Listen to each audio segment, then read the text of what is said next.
नमस्कार, मैं कमलेश कबीर आपका एक बार फिर स्वागत करता हूं इस नए एपिसोड।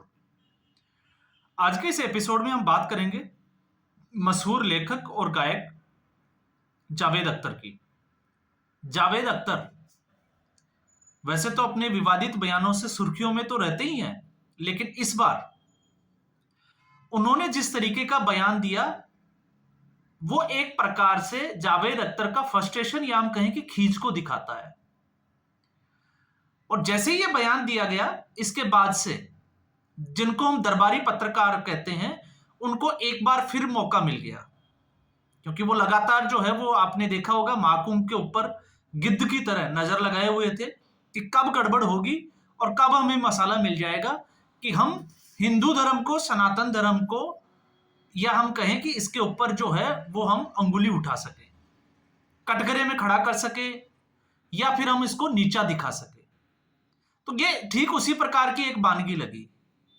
अब इस पूरे वीडियो में हम उस घटना का भी जिक्र करेंगे कि हुआ क्या था, और फैसला जो है वो मैं आपके ऊपर छोड़ता हूं।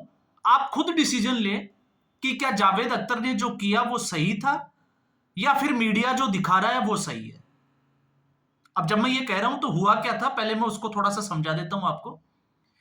जावेद अख्तर ने जब भारत और पाकिस्तान का मैच चल रहा था, तो जैसे ही विराट कोहली ने सेंचुरी मारी, चौका लगाया, उसके बाद में एक्साइटमेंट में आकर, क्योंकि एक भारतीय होने के नाते हम कह सकते हैं कि जब भारत जीता तो उन्होंने जो है वो एक्स के ऊपर एक ट्वीट किया, और ट्वीट में उन्होंने विराट कोहली को बधाई दी।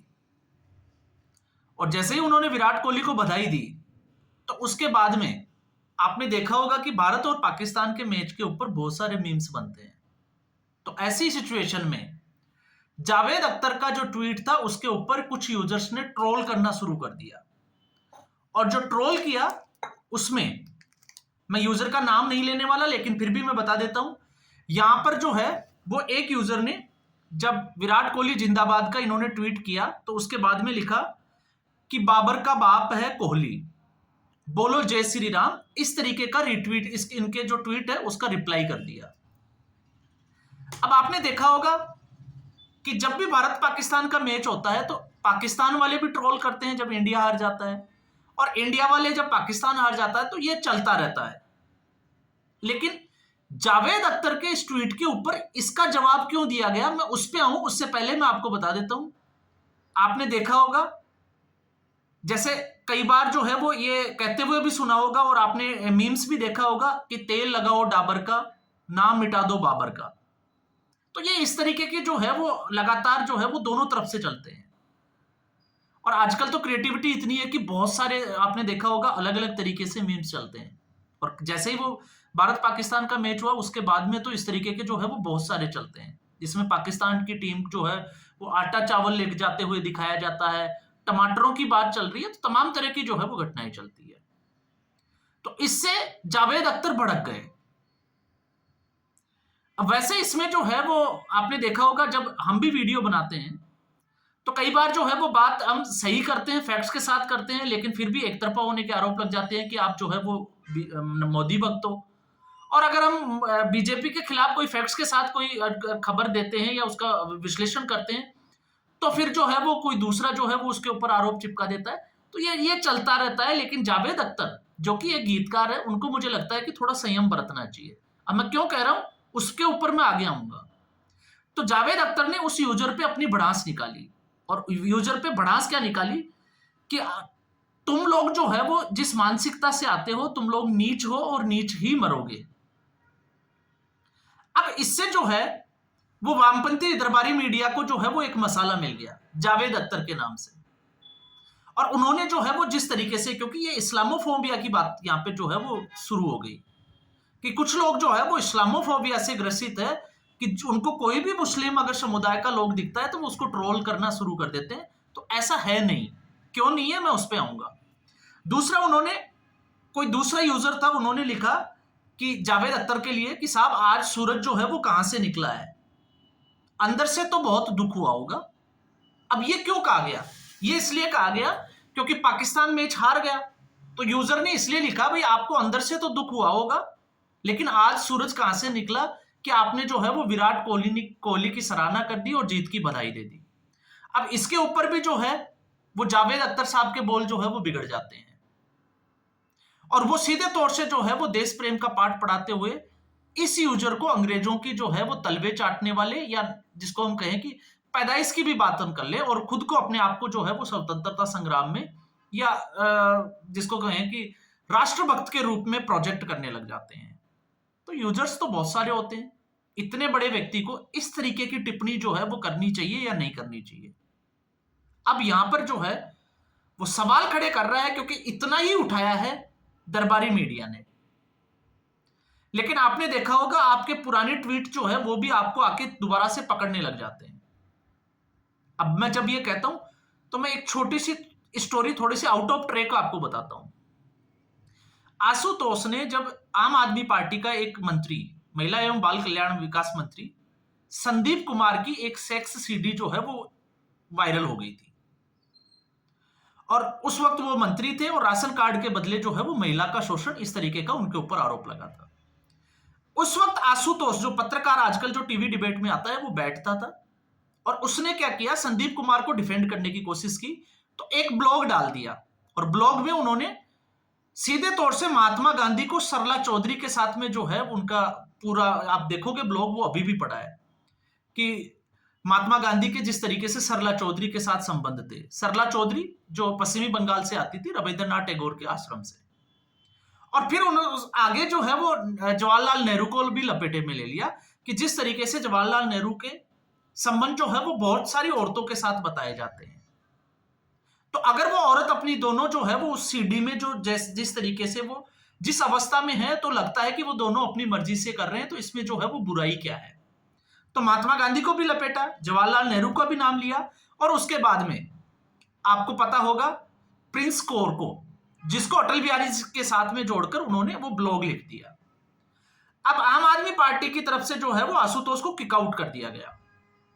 अब आशुतोष ने जो है वो, जब कोई रास्ता नहीं है क्योंकि हर जगह बेइज्जती हो रही है, काशीराम ने थप्पड़ लगा ही दिया था, तो आशुतोष ने एक ट्रैक पकड़ा कि क्यों नहीं जो है वो कांग्रेस पार्टी की थोड़ी सी तरफ जो है वो अपना झुकाव दिखाया जाए ताकि कुछ रास्ता निकल जाए। क्योंकि आजकल होता है पत्रकारों को कि वो किसी भी तरीके से राजनेता बन जाए। आपने देखा होगा सुप्रिया सिरनेत हो गई, इसके अलावा राजदीप सरदेसाई ने जिस तरीके से अपनी जो बीवी थी उसको सेट कर दिया राज्यसभा में, तो ये चलता रहता है। अब नेहरू को पढ़ लिया तो नेहरू का गुणगान करते हैं, और आशुतोष की हर डिबेट में कांग्रेस में उनको नेहरू के अलावा कोई नहीं दिखता। लेकिन जब डिबेट में बात इतनी बढ़ जाती है कि पर्सनली कुछ चीजें होती है, तो फिर अपोनेंट्स जो होते हैं, जो प्रवक्ता है दूसरी पार्टियों के, वो आशुतोष के उस ब्लॉग की याद दिला देते हैं और वो उखड़ जाते हैं। तो यहां पे भी कुछ स्टोरी ऐसी है, यूजर्स ने जावेद अख्तर को इस तरीके से ट्रोलिंग क्यों की, इसकी वजह भी तो आप जान लीजिए। ये वही जावेद अख्तर है जिसने आरएसएस और वीएचपी, विश्व हिंदू परिषद की तुलना जो है वो कुख्यात आतंकवादी संगठन तालिबान से की थी, और खुले में की थी। तो जावेद अख्तर कौन सा यहां पे बीज बो रहे हैं, अब आपको जो है वो समझना चाहिए। तो आप देखिए कि इस्लामोफोबिया से कौन ग्रसित है, या जावेद अख्तर खुद हिंदूफोबिया से ग्रसित तो नहीं है। कहने को तो वो अपने आप को ये कह लेता है कि मैं जो है वो नास्तिक हूं, लेकिन जब वो किसी भी तरीके से टिप्पणी अगर बुर्के पे करता है तो फिर सफाई पेश करने लग जाता है। तो यहां पर उसको सफाई पेश करने के लिए तो बोला नहीं, तो इतना उखड़ने की क्या जरूरत थी। अब आप सोच के देखिए कि कोई भी व्यक्ति हिंदुस्तान में रहने वाला जो आरएसएस को और वीएचपी को अच्छे से जानता है, तो ऐसी कौन सी एक्टिविटी देख ली जिसकी तुलना तालिबान से कर दी। आप सोच के देखिए, आतंकवादी संगठन से उसकी तुलना कर दी। और ये महाराज जो है वो यहीं नहीं रुके, इसके अलावा इनका दूसरा और एक कारनामा मैं बता देता हूं। 2020 में दिल्ली के दंगे हुए, और दिल्ली के जो दंगे हुए थे वो पूरी रिपोर्ट जो है वो आ चुकी है। तो दिल्ली के दंगों में जिस तरीके से सुनियोजित तरीके से, क्योंकि सीए और एनआरसी ये चल ही रहा था, तो पूरे सुनियोजित तरीके से पूरा दंगा हुआ। और जब दंगा हुआ तो उसके बाद में जावेद अख्तर ने एक ट्वीट किया, और ट्वीट ये था कि कई लोग मारे गए, कई लोग घायल हो गए, कईयों के घरों को जला दिया गया, कई लोग जो है वो बेघर हो गए, लेकिन दिल्ली पुलिस को सिर्फ एक ही घर मिला जिसको सील किया गया, और उस व्यक्ति जिसका घर सील किया गया उस व्यक्ति का नाम था ताहिर। अब आपको कुछ याद आ रहा होगा, ये जावेद अख्तर का जो है वो बयान है, जो रिट्वीट है, मैं उसी की बात कर रहा हूं।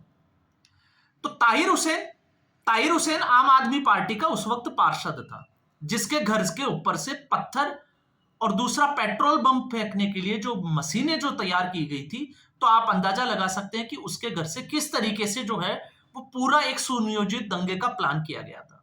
और उसमें एक आईबी के अधिकारी अंकित शर्मा जो ऑफिसर थे, उसके लाश के जो है वो चाकू से गोद के टुकड़े करके नाले में फेंक दिए थे। उसमें मुख्य आरोपी था ताहिर हुसैन। तो तब कौन सी गंगा जमुना तहजीब की बात चल रही थी? तब कौन सा इस्लामोफोबिया था? तो जब जावेद अख्तर इस तरीके की मानसिकता रखता है, तो उसकी ट्रोलिंग जो है वो इसी तरीके से होगी। और इसमें जो है वो जब अगर आप लोग अगर इस तरीके से ट्रोल करते हो, तो फिर इनकी जो स्वतंत्रता है, फ्रीडम ऑफ स्पीच है, वो खतरे में पड़ जाती है। लेकिन ये आपके लिए, हिंदुओं के लिए और सनातन के लिए कुछ भी बोल दे, तो फिर ये पाक साफ है। और फिर इसमें हमारे जयचंद जो है वो कूद जाते हैं। हालांकि मैं इसके ऊपर वीडियो नहीं बनाता, लेकिन मैंने किसी वामपंथी पत्रकार का इसके ऊपर जो है नीच हो और नीच थे और नीच ही मरोगे इस तरीके की कोई थंबनेल लगा के, आई थिंक अजीत अंजुम या कोई है, तो उसने जो है वो इसी तरीके का वीडियो बना रखा है। मैंने वो वीडियो नहीं देखा, लेकिन मैं समझ गया कि इशारा कहां पे है। तो फिर उसके बाद में मुझे लगा कि जावेद अख्तर पे जो है वो मुझे भी बात करनी चाहिए। तो जावेद अख्तर की सोच किस तरीके की है आप समझ सकते हो, एक अर्बन नक्सलिस्ट की तरह। अब वो कितनी भी सफाई कर दे, अब मैं इसको दूसरी घटना के साथ और जोड़ देता हूं। जब देश का बंटवारा धर्म के आधार पे हो गया, उसके बाद में आज इस देश की सबसे बड़ी समस्या भी यही है कि धर्म के आधार पे बंटवारा हुआ, लेकिन कुछ लोग फिर भी यहीं रह गए, लेकिन आज भी उनका दिल जो है वो वहां के लिए धड़कता है। अब इसी के ऊपर मैं घटना का जिक्र करके मैं आपको बता देता हूं। हमने बहुत बार देखा है कि भारतीय सेना के ऊपर जो है वो एक समुदाय विशेष के लोगों के द्वारा पत्थरबाजी की जाती है। आतंकवादियों को जो है वो शहीद का दर्जा दिया जाता है, उनकी जो है वो जुलूस तक निकाले जाते हैं। ये पूरे देश ने देखा है। लेकिन इसी भारत पाकिस्तान के मैच की मैं बात करूं, तो महाराष्ट्र के सिंधुदुर्ग जिले के मालवण जो एक क्षेत्र है, उसमें जो कि मुस्लिम बाहुल्य क्षेत्र है, उसी में जो है, हालांकि भारत जीत गया, पाकिस्तान हार गया, लेकिन जब रोहित शर्मा आउट हुए तो पाकिस्तान जिंदाबाद के नारे लगाए गए। तो आप इन लोगों की मानसिकता आपको इससे समझ में आएगी। और फिर उसके बाद में पुलिस में जब शिकायत की गई, तो एक ही परिवार के जो स्क्रैप व्यापारी है वहां का, उसके एक ही परिवार के 3 लोगों को जो है वो हिरासत में लिया गया रात को, जिसमें एक जो है वो नाबालिग बताया जा रहा है। तो फिर इससे आपको किस मानसिकता का पता चलता है? लेकिन उनके लिए इनके मुंह से एक शब्द नहीं निकलेगा। क्यों नहीं निकलेगा? क्योंकि इनको तलवे चाटने हैं, चाटुकारिता करनी है। यह तो है आपके दरबारी मीडिया का हाल। और इनको जितना एक्सपोज करो, मुझे लगता है कि उतना ही जरूरी हो जाता है। जिस तरीके से ये बात करते हैं, इनको एक्सपोज करना बहुत जरूरी है। और हम लोगों की एक खास बात है, इन लोगों ने, किसी ने एक वीडियो बनाया कि नीच हो नीच ही रहोगे, उसको 1000 लोग जो है वो समुदाय विशेष के मिल जाएंगे जो उसको शेयर करते हुए नजर आएंगे। लेकिन जब इनको एक्सपोज करने वाली किसी घटना के बारे में हम जिक्र करते हैं, तो हम लोग जो है वो चुपचाप बैठे रहते हैं।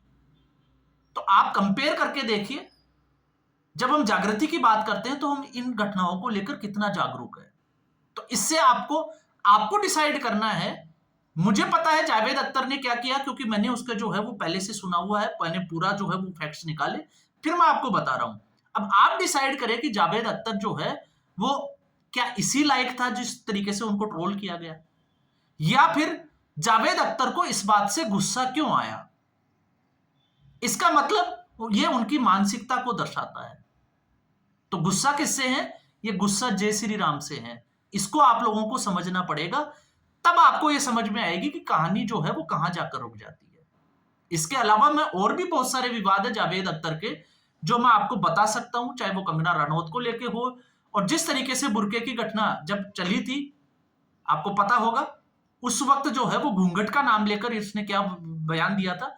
लेकिन मैं उस घटनाओं का जिक्र नहीं करूंगा, क्योंकि इससे फिर जो है वो वीडियो बहुत बड़ा बन जाएगा।